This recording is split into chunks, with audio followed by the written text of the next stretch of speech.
करते हैं। डॉक्टर साहब, ब्रेक से पहले भी बात हो रही थी, एक और जो रिजर्वेशन शो की गई इलेक्शन कमीशन की जानिब से, वो कहते हैं इलेक्शन एक्ट 2017 की शेक के 122 है, जिसमें ये तरमीम की गई कि जो सेनेट इलेक्शन हैं वो ओपन वोटिंग से होंगे, ओपन बैलेटिंग से होंगे, जबकि सुप्रीम कोर्ट की राय से ये मुताबिकत नहीं रखती। सुप्रीम कोर्ट ने कहा था कि वोटों की ख़रीदो फरोख्त को रोकने के लिए जदीद टेक्नोलॉजी का इस्तेमाल किया जाए।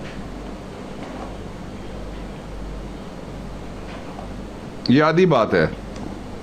पूरा जो उन्होंने कहा था कि जो सीक्रेसी ऑफ वोट है वो परपेचुअल यानी हर वक्त के लिए नहीं है, मुस्तकबिल के लिए पूरे नहीं है।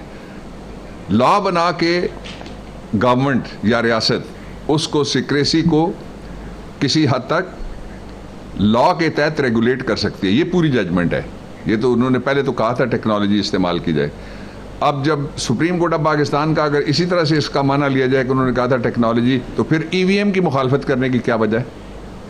फिर जो आई वोटिंग हम दे रहे हैं बैरून मुल्क मुकीम पाकिस्तानियों को, आप दोनों हजरात जानते हैं, बहुत सारे लोगों से ज़्यादा जानते हैं कि पाकिस्तान के पास जो सबसे बड़ा सरमाया है पिछले कई अशरों से, वो सिर्फ बैरून मुल्क मुकीम पाकिस्तानियों का भेजा हुआ है। यहाँ तो हर आदमी अरबपति, हर आदमी करोड़पति है। अब तो दूधपति की तरह अरबपति और करोड़पति मिलते हैं, लेकिन टैक्स देने के लिए कोई तैयार नहीं है। वो तकरीबन यानी 22 करोड़ का मुल्क, सारे हम बड़ा बाजू लहरा के कहते हैं, उसमें से 1 करोड़ भी टैक्स नहीं देते, 80 लाख भी नहीं लेते, 70 भी नहीं देते, 60 नहीं देते, 50 नहीं देते। वो टैक्स कौन देते हैं? बहुत सारे लोग तो वो हैं जो फिक्स इनकम ग्रुप्स वाले हैं, जो तनख्वाहदार तबका, उनका एट सोर्स आपको भी जो चेक मिलता है आपको टैक्स काट के मिलता है। बाकी जो आप टेक अवे या टेक होम सैलरी है उसमें से टैक्स तो सोर्स पे कट जाता है। तो बाकी कौन है जो टैक्स देता है? आप जिस गली में चले जाएं, गांव में, आप ये अल्लाह ताला की इतनी मेहरबानी है कि कोई घर ऐसा नहीं है जहाँ पे एक मोटरसाइकिल हो। हम दोनों देहाती हैं, आरिफ साहब तो काफ़ी अरसे से शहरी हो गए, तो कोई घर ऐसा नहीं है जहाँ पे अगर 2 कारें नहीं है तो 2 मोटरसाइकिल कम अज़ कम ना हो। तो टैक्स देने के लिए कोई तैयार नहीं है।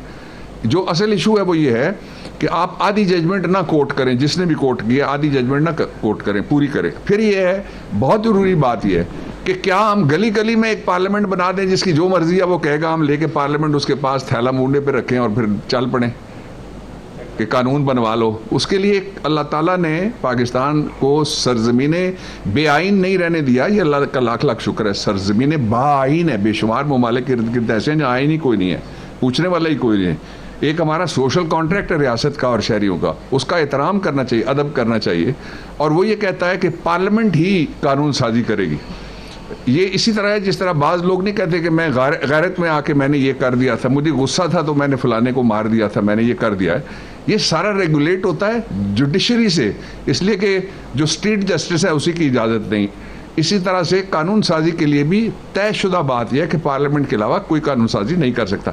अब यह कि मसलन फ़र्ज़ करें कि आप दोनों सहाफ़ी हैं, एंकर्स हैं, आपका कोई पॉइंट ऑफ व्यू है, तो आप पॉइंट ऑफ व्यू यहाँ बयान करने के बजाय अगर पार्लियामेंट को लिख के भेज दें तो ज़्यादा मुअस्सर हो जाएगा। उसको कोई ना कोई तो ज़रूर पड़ेगा, गवर्नमेंट तो ज़रूर पड़ेगी। वो कमेटी में ये सारी कानून साजी चली गई है, जा चुकी है, और उसके लिए बयानात जारी करना, ये अगर आपने कोई आरिफ साहब को याद है 70s में बड़े मशहूर एक जो जज थे सुप्रीम कोर्ट ऑफ पाकिस्तान के, उन 70 का इलेक्शन उन्होंने कराया था और वो चीफ इलेक्शन कमिश्नर थे और बड़े बड़े लोग जो आइन साज भी थे और जो आइन को समझते भी थे।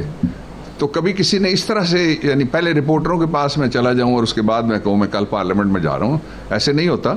जो भी किसी का मौक़िफ़ है, इदारे का हो या शख्स का हो, पार्लियामेंट नहीं रेगुलेट करेगा। इसमें ग्रामी क्या है?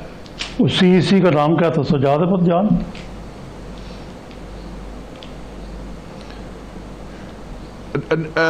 नहीं, वो थे कोई आर उनके नाम में आता था, जस्ट फॉरगेटिंग द नेम। वो आपको याद है कि वो पीपल्स पार्टी और जो PNA का एक मुश्तरका, वो जो अलायंस का उन्होंने हल चलाने का, हल का दिया था ना निशान, उसकी हेयरिंग हुई थी। आई वॉज कॉलेज स्टूडेंट और हेयरिंग जाके हमने भी सुनी थी। मेरे ख्याल में नज़ीर उनके नाम के किसी हिस्से में आता था, if I am not forgetting जी। तो बड़े बड़े लोग रहे हैं, बड़े बड़े जिन्होंने पहले अदालतें चलाई हुई हैं जी हाँ, तो इसलिए ये तो तयशुदा उसूल है, इनमें तो कोई, हाँ ये है कि हुकूमत रास्ता ना रोके, हम किसी का रास्ता नहीं रोकेंगे। जो पार्लियामेंट आना चाहे, हुकूमत के पास आना चाहे, तजवीज़ देना चाहे, बैठना चाहे, डायलॉग करना चाहे, वो तो हम डेफिनेटली करेंगे। लेकिन इसका, लेकिन ये बात जो है आपसे पूछना चाहता हूँ मैं कि ये इतने 21 बिल यकदम उनको स्टीम रोल कर दिया गया कि मंजूर हो, और स्पीकर ने जो ये यकीन दहानी कराई कि जी इस बारे में कमेटी बना के इनको रिव्यू करेंगे, बाद में वो बैकआउट कर गए। तो ये बिल जो है इसमें इतनी उजलत क्या थी, और ये अभी भी पास हो पाएंगे या नहीं?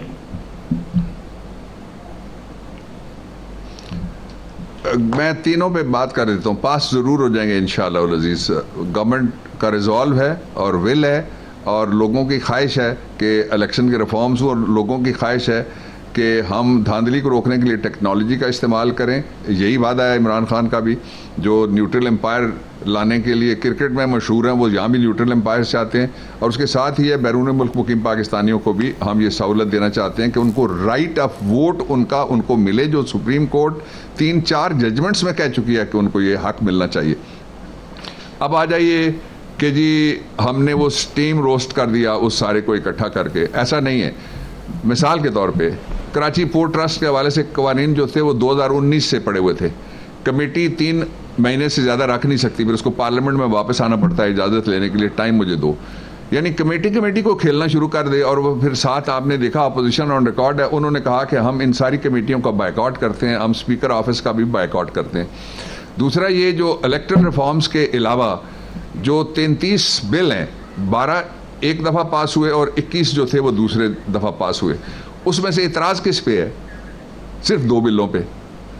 इसका मतलब ये 31 बिलों पे कोई इतराज़ नहीं। आपने किसी को बोलते हुए सुना कि किसी और बिल पे उन्होंने, मसलन वालिदैन के हुकूक वाला बिल है, किसी को इतराज़ है? 3 महीने पहले आपको बता दिया, उस पर किसी को इतराज़ है। ख़वातीन को जो बेहुरमती की गई थी एक खातून के साथ, मोटरवे वाला केस था, उसके बाद जो कानून सारी दुनिया और सारा पाकिस्तान कह रहा था वो हमने बना दिया, उस पर किसी को इतराज़ है। इतराज़ सिर्फ उस जगह पे है जहाँ, आरिफ साहब इससे कौन इनकार कर सकता है कि हर हल्के में जैली वोट होते हैं जिन्होंने बनाए हुए हैं। वो कोई कहता है मैं 9 दफ़ा असेंबली में आया हूँ, कोई कहता है मैं 13 दफ़ा आ चुका हूँ। 25 से 35 हज़ार का सर्वे बताते हैं कि वोट जैली डाला जाता है। इसलिए टेक्नोलॉजी से वो डरते हैं, जो या स्टेटस को चाहते हैं या वो धांधली चाहते हैं। अब आखिरी जो पोर्शन है आपके सवाल का, वो ये है कि ये लेजिस्लेशन क्या हमने कोई बुलडोज़र चला दिया? 3 दफ़ा उन्होंने कोरम पॉइंट आउट किया, वो बैठे हुए थे ना तभी कोरम पॉइंट आउट कर रहे थे। चौथी दफ़ा जब काउंटिंग हुई, उन्होंने काउंटिंग क्वेश्चन कर दी, उन्होंने कहा रीकाउंट किया जाए। तो जो उस वक्त प्रिजाइड कर रहे थे कासिम सूरी डिप्टी स्पीकर, उन्होंने रीकाउंट करवाया, रीकाउंट में भी वो हार गए। तो जमहूरियत और किस तरह से लेजिस्लेशन कर सकती है? कोई और तरीका अगर दरियाफ्त हो गया जो हमारे इल्म में नहीं आ सका कानून के तालिब इल्मों के, तो उनको कहिए, हमें बता दें कि वो क्या तरीका होगा। इसका कोई इलाज हमारे पास नहीं है कि वो रिजिड है इस बात पे कि हम किसी तरीके से भी पाकिस्तान में कोई रिफॉर्म नहीं होने देंगे ताकि स्टेटस को चलता रहे। ये तो नहीं होगा। नहीं, लेकिन दूसरी तरफ ये भी दुरुस्त नहीं है कि आप अपोजिशन को ऑन बोर्ड लिए बगैर ये इतनी दूरस मुज़मरात का वो ये पास कर दें जो ये लेजिस्लेशन है। इसके बारे में के जो लिए ट्रांसपेरेंसी, आरिफ साहब, इलेक्ट्रॉनिक जो देखिए, ये लेजिस्लेशन के लिए जो कानूनी, आईनी और पार्लिमानी तरीका तीनों जगह लिखा है, रूल्स ऑफ बिजनेस में भी लिखा हुआ है और बाकी जगह भी लिखा हुआ है। वो ये है कि एक वोट के साथ जो बिल पास हो जाएगा वैलिडली पास हुआ है, लेजिटिमेटली पास हुआ है, कानूनी और आईनी और पार्लिमानी तरीके से पास हुआ है। एक दूसरा, अब मुझे बताइए ना क्या तरीका है, कहाँ बैठ के हम गुफ्तगू करें? हम तो पार्लियामेंट की कमेटीज होती इसलिए है, एक्सटेंशन ऑफ द पार्लियामेंट है। कमेटी कोई अलग सी चीज़ नहीं है, it is extension of every parliament. मिसाल के तौर पे कितनी डिबेट और कितनी तकरीरें हुई जब ब्रेग्जिट का कानून बनाया जा रहा था बरतानिया में, 1 से ज़्यादा मरतबा वो गया, तो उन्होंने कहाँ पे फैसला किया? वो ट्रफालगर स्क्वायर में चले गए या नवाज शरीफ साहब के पड़ोस में जाके उन्होंने मेफेयर में कोई जलसा करके किया? ये कहते हैं ऑल पार्टीज एक कॉन्फ्रेंस, यानी ऑल पार्टीज में से मेजर पार्टीज तो हमारे साथ हैं, इसीलिए हम 3 सूबों में हुक्मरानी कर रहे हैं और पाकिस्तान तहरीक इंसाफ उसके एलाइज के पास इक़्तिदार है। ये तो माइनॉरिटी पार्टीज में से फ्यू पार्टीज, वो भी सारी नहीं है, फ्यू पार्टीज मिलके वो कहते हैं कि हम पहले टर्म्स तय करेंगे कि किस तरह से कानून साजी की जाए। वो तो कानून ने और आइन ने तय की हुई है, उसके मुताबिक ही चल रही है पार्लियामेंट। लेकिन जो इदारे और अपोजिशन दोनों को मैं दावत देता हूँ आपके ज़रिए भी कि वो अगर उनके पास कोई तजावीज़ हैं सिवाय तकारीर के, बजट आपको याद है अभी आया ही नहीं था, उन्होंने कहा मैं बजट मुस्तरद करता हूँ, किसी ने पढ़ा ही नहीं, उन्होंने कहा मैं बजट मुस्तरद करता हूँ, कोई देखने के लिए तैयार नहीं है। मशीन 3 हफ्ते हमने लगाई मशीन ले जाके और कोई देखने के लिए अपोजिशन में से कोई नहीं आया उस मशीन को। सारी दुनिया ने, इस्लामाबाद के कॉलेजेस, स्टूडेंट्स, एवरीबडी केम, लेकिन वो सहाफ़ी आए बेशुमार, प्रेस क्लब्स आए और वकील आए, वो कहते हैं जी हमने तो नहीं देखनी। इसका कोई इलाज बता दीजिए कि हम उसके यानी पार्लियामेंट के अंदर से उठ के हम किस जगह खड़े होकर चौक में जाके कानून साजी उनकी APC में करेंगे, उनको वापस आना पड़ेगा। और ये वही लोग हैं जो इन्होंने 7 बंदे इनके दौर में मारे गए थे पार्लियामेंट के सामने, ये कहते थे कि बाहर से उठो, धरना छोड़ो इमरान खान और अंदर आ जाओ, पार्लियामेंट के अंदर बात करो।